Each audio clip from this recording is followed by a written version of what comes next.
Bismillahirrahmanirrahim. Assalamu alaikum. My name is Hassan, and today we are going to disable or turn off global media visibility on WhatsApp. So currently when anyone can send videos or photos to us, that videos or photos save auto on our gallery or on our device. So we are going to disable this option globally for all chats, all groups, everyone. On top right you see three dots, so click on it, and then you see setting option, so again click on it. So now we are in setting, and then you see chats, so click on chat option.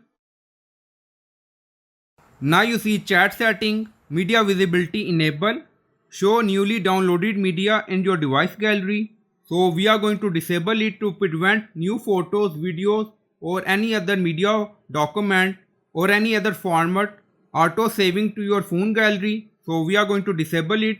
So click on it. Now you see we disable this option globally, and this setting apply on all WhatsApp chats or group. So I hope you like this video. Please like, comment, share, subscribe. Thank you for watching.